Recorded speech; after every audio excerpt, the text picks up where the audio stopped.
Hello and welcome to The Essential Reads. My name is Isaac and my goal is to bring to you a bunch of classic audiobooks in an easy and accessible way. We are continuing with North and South by Elizabeth Gaskell, and this is chapter 37. Looking South.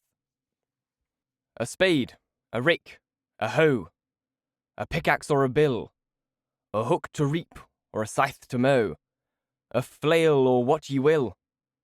And here's a ready hand to ply the needful tool, and skilled enough by lessons rough and labour's rugged school. Hood. Higgins's door was locked the next day when they went to pay their call on the widow Boucher, but they learnt this time from an officious neighbour that he was really from home. He had, however, been in to see Mrs. Boucher before starting on his day's business, whatever that was. It was but an unsatisfactory visit to Mrs. Boucher. She considered herself an ill-used woman by her poor husband's suicide, and there was quite a germ of truth enough in this idea to make it a very difficult one to refute. Still, it was unsatisfactory to see how completely her thoughts were turned upon herself and her own position, and this selfishness extended even to her relations with her children, whom she considered as encumbrances, even in the very midst of her somewhat animal affection for them. Margaret tried to make acquaintances with one or two of them, while her father strove to raise the widow's thoughts into some higher channel than that of mere helpless querulousness. She found that the children were truer and simpler mourners than the widow.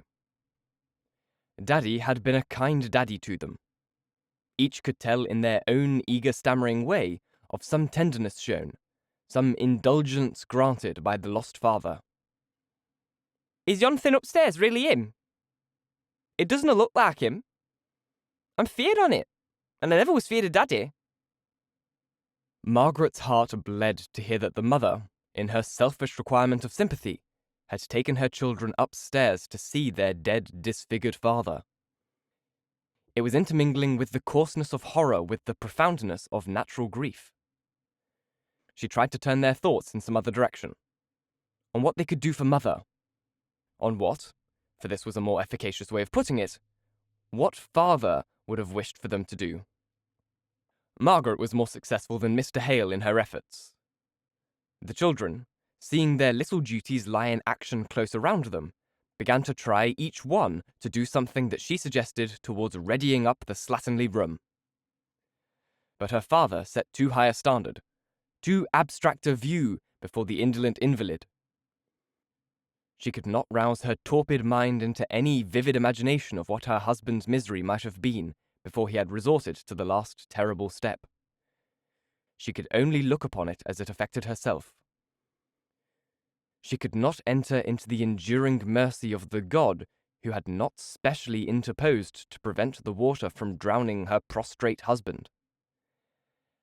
And although she was secretly blaming her husband for having fallen into such drear disrepair, and denying that he had any excuse for his last rash act, she was inveterate in her abuse for all who could, by any possibility, be supposed to have driven him to such desperation. The masters, Mr. Thornton in particular, whose mill had been attacked by Boucher, and who, after the warrant had been issued for his apprehension on the charge of rioting, had caused it to be withdrawn, the union, of which Higgins was a representative to the poor woman, the children, so numerous, so hungry, and so noisy, all made up one great army of personal enemies whose fault it was that she was now a helpless widow. Margaret heard enough of this unreasonableness to dishearten her, and when they came away she found it impossible to cheer her father. "It is the town life," said she. "Their nerves are quickened by the haste and bustle and speed of everything around them, to say nothing of the confinement in these pent-up houses, which in itself is enough to induce depression and worry of spirits. Now in the country, people live so much more out of doors, even children, and even in winter. But people must live in towns, and in the country some get such stagnant habits of mind that they are almost fatalists." "Yes, I acknowledge that. I suppose each mode of life produces its own trials and its own temptations. The dweller in towns must find it as difficult to be patient as the country-bred man must find it to be active, and equal to unwanted emergencies. Both must find it hard to realize a future of any kind. The one because the present is so living and hurrying and close around him. The other because his life tempts him to revel in the mere sense of animal existence, not knowing of, and consequently not caring for any pungency of pleasure, for the attainment of which he can plan, and deny himself to look forward. And thus both the necessity for engrossment, and the stupid content in the present, produce the same effects. But this poor Mrs. Boucher, how little can we do for her? And yet we dare not leave her without our efforts, although they may seem useless. Oh, Papa, it is a hard world to live in. So it is, my child. We must feel it. We feel it so just now, at any rate. But we have been very happy, even in the midst of our sorrow. What a pleasure Frederick's visit was. Yes, that it was, said Margaret brightly. It was such a charming, snatched, forbidden thing. But she suddenly stopped speaking. She had spoiled the remembrance of Frederick's visit to herself by her own cowardice. Of all faults, the one which she most despised in others was the want of bravery, the meanness of heart which leads to untruth. And here she had been guilty of it. Then came the thought of Mr. Thornton's cognizance of her falsehood. She wondered if she should have minded a detection half so much from anyone else. She tried herself in imagination with her Aunt Shaw and Edith, with her father, with Captain and Mr. Lennox, with Frederick. The thought of the last knowing what she had done, even in his own behalf, was the most painful, for the brother and sister were in the first flush of their mutual regard and love. But even any fall in Frederick's opinion was nothing to the shrinking shame that she felt at the thought of meeting Mr. Thornton again. And she longed to see him, to get it over, to understand where she stood in his opinion. Her cheeks burnt as she recollected how proudly she had implied an objection to trade in the early days of her acquaintance, because it too often led to the deceit of passing off inferior for superior goods in the one branch, of assuming credit for wealth and resources not possessed in the other. She remembered Mr. Thornton's look of calm disdain, as in few words he gave her to understand that, in the great scheme of commerce, all dishonourable ways of acting were sure to prove injurious in the long run, and that testing such actions simply according to the poor standard of success,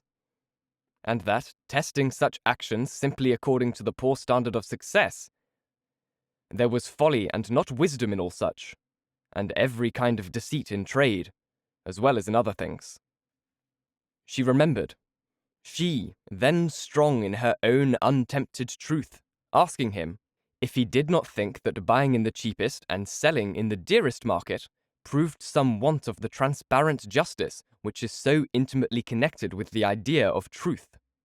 And she had used the word chivalric, and her father had connected her with the higher word, Christian, and so drawn the argument upon himself, while she sate silent by, with a slight feeling of contempt. No more contempt for her. No more talk about the chivalric. Henceforward she must feel humiliated and disgraced in his sight. But when should she see him again? Her heart leapt in apprehension at every ring of the doorbell, and yet, when it fell down to calmness, she felt strangely saddened and sick at heart at each disappointment. It was evident that her father expected to see him, and was surprised that he did not come. The truth was that there were points in their conversation the other night on which they had no time then to enlarge. But it had been understood that if possible on the succeeding evening, if not then, at least the very first evening that Mr. Thornton could command, they should meet for further discussion. Mr. Hale had looked forward to this meeting ever since they had parted. He had not yet resumed his instruction to his pupils, which he had relinquished at the commencement of his wife's more serious illness, so he had fewer occupations than usual, and the great interest of the last day or so, Butcher's suicide, had driven him back with more eagerness than ever upon his speculations. He was restless all evening. He kept saying, "I quite expected to have seen Mr. Thornton. I think the messenger who brought the book last night must have had some note and forgot to deliver it. Do you think there has been any message left today?" "I will go and inquire, Papa," said Margaret, after the changes on these sentences had been rung once or twice. "Stay, there's a ring." She sat down instantly and bent her head attentively over her work. She heard a step on the stairs, but it was only one, and she knew it was Dixon's. She lifted her head up and sighed, and believed she felt glad. "Is that Higgins, sir? He wants to see you, or else Miss Hale. Or it might be Miss Hale first, and then you, sir, for he's in a strange kind of way." "He had better come up here, Dixon, and then he can see us both and choose which he likes for his listener." "Oh, very well, sir. I've no wish to hear what he's got to say, I'm sure. Only, if you could see his shoes, I'm sure you'd say the kitchen was a fitter place." "He can wipe them, I suppose?" said Mr. Hale. So Dixon flung off to bid him walk up the stairs. She was a little mollified, however, when he looked at his feet with a hesitating air, and then, sitting down on the bottom stair, he took off the offending shoes, and without a word, walked upstairs. "Servant, sir," said he, slicking his hair down when he came into the room. "If you'll excuse me, looking at Margaret, for being in my stockings. I's been tramping all day, and the streets is none of the cleanest." Margaret thought that fatigue might account for the change in his manner, for he was unusually quiet and subdued, and he had evidently some difficulty in saying what he came to say. Mr. Hale's ever-ready sympathy with anything of shyness or hesitation, or want of self-possession, made him come to his aid. "We shall have tea up directly, and then you'll take a cup with us, Mr. Higgins. I'm sure you are tired, if you've been out much this wet, relaxing day. Margaret, my dear, can't you hasten tea?" Margaret could only hasten tea by taking the preparation of it into her own hands, and so offending Dixon, who was emerging out of her sorrow for her late mistress into a very touchy, irritable state. But Martha, like all who came in contact with Margaret, even Dixon herself in the long run, felt it a pleasure and an honour to forward any of her wishes. And her readiness, and Margaret's sweet forbearance, soon made Dixon ashamed of herself. "Why Master and you must always be asking the lower classes upstairs since we came to Milton, I cannot understand. Folk at Elston were never brought higher than the kitchen, and I've let one or two of them know before now that they might think it an honour to be even there." Higgins found it easier to unburden himself to one than to two. After Margaret left the room, he went to the door and assured himself that it was shut. Then he came and stood close to Mr. Hale. "Master," said he, "you'd not guess easy what I've been tramping after today. Special if you'd remember my manner of talk yesterday. I've been a-seeking work." "I have," said he. "I said to mysel' I'll keep a civil tongue in me head, let who would say what would. I'd set my teeth into my tongue sooner nor speak a haste. In that man's sake. You understand?" jerking his thumb back in some unknown direction. "No, I don't," said Mr. Hale, seeing he waited for some kind of assent, and completely bewildered as to who that man could be. "That chap as lies there," said he with another jerk. "Him as went and drowned himself, poor chap. I did not think he got it in him to lie still and let the water creep over him till he died. Butcher, you know." "Yes, I know now," said Mr. Hale. "Go back to what you were saying. You'd not speak in haste?" "For his sake. Yet not for his sake. For wherever he is, and whatever, he'll ne'er know other clemmin or cold again. But for the wife's sake, and the bits of childer." "God bless you," said Mr. Hale, starting up. Then, calming down, he said breathlessly, "What do you mean? Tell me out." "I have telled you," said Higgins, a little surprised at Mr. Hale's agitation. I would now ask for work mysel, but them's left as a charge on me. I reckon I would have guarded Butcher to a better end. But I set him off the road, and so I mun answer for him. Mr. Hale got hold of Higgins' hand and shook it heartily, without speaking.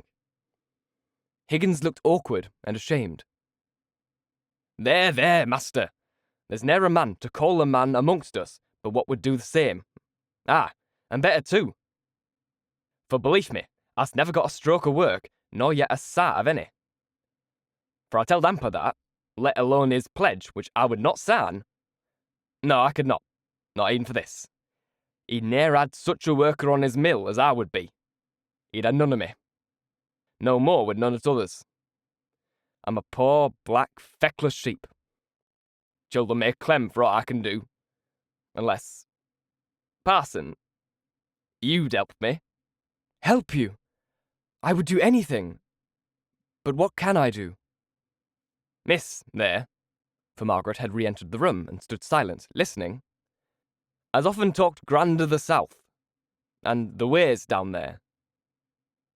I don't know how far off it is, but I've been thinking if I could get 'em down there, where food is cheap and wages good, and all the folk rich and poor, master and man friendly like, you could, maybe, help me to work.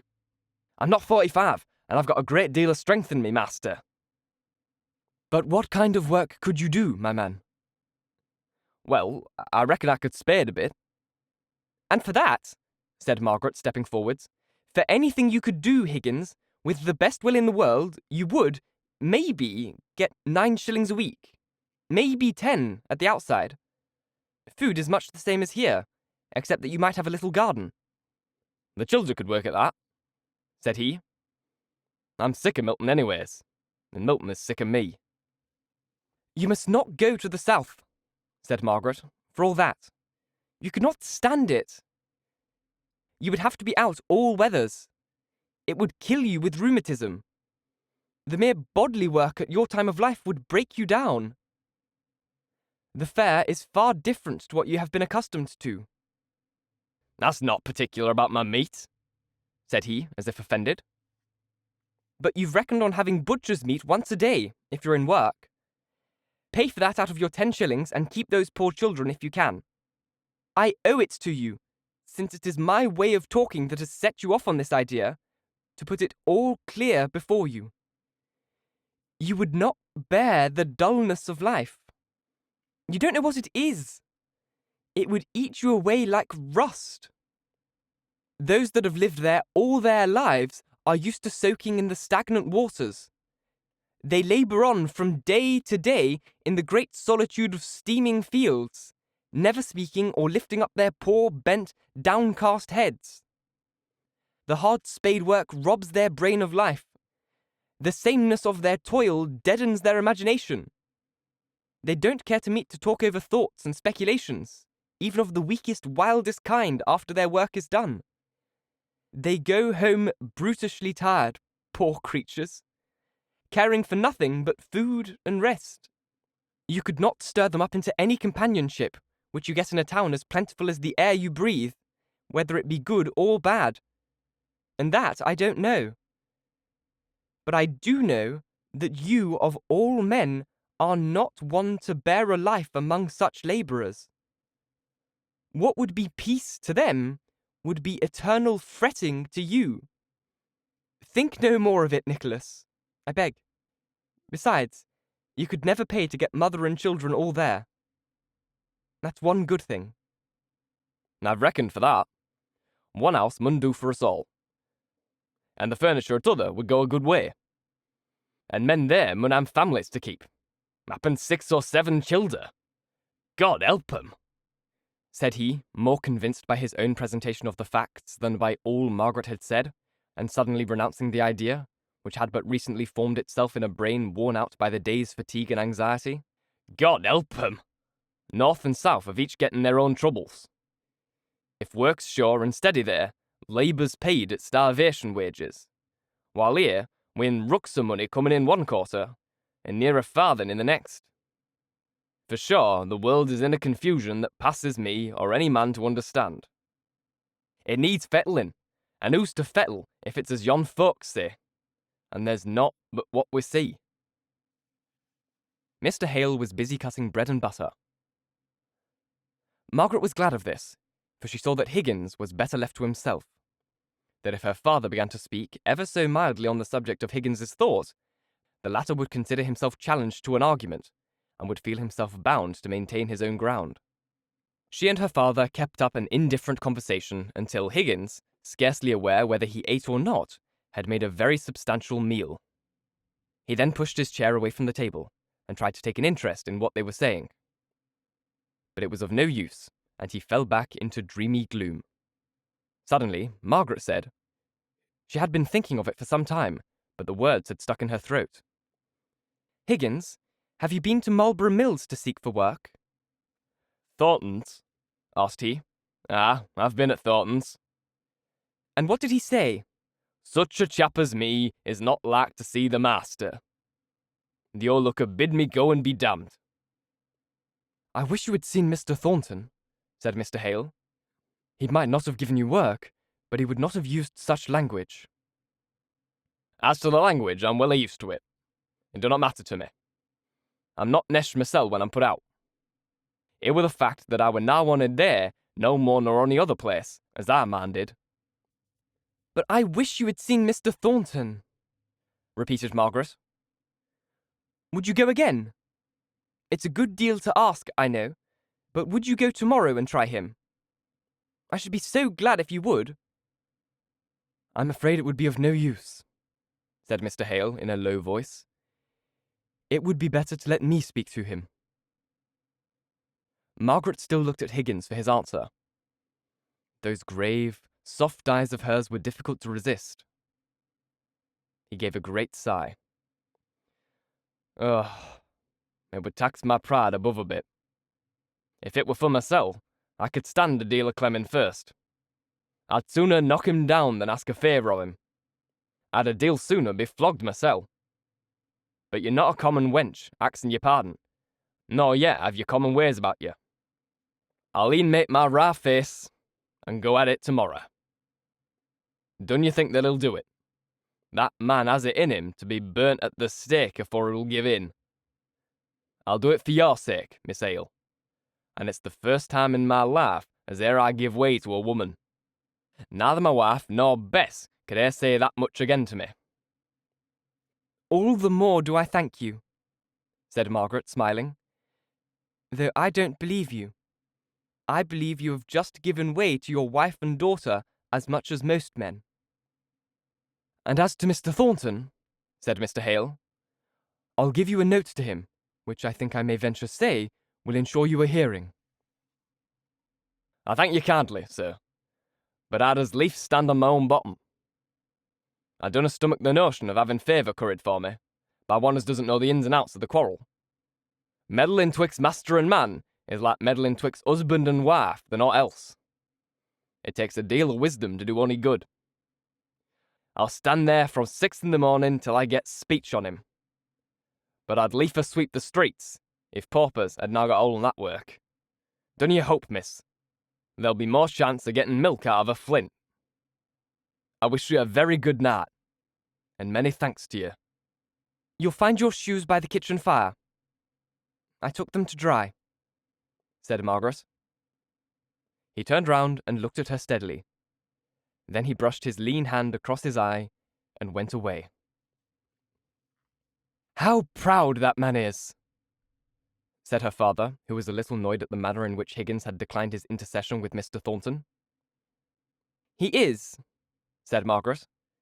"But what grand makings of a man there are in him, pride and all."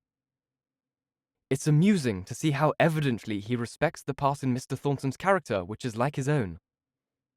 "There's granite in all these northern people, Papa, is there not?" "There was none in poor Boucher, I'm afraid. None in his wife, either." "I should guess, then, by their tones, that they had Irish blood in them. I wonder what success he'll have tomorrow.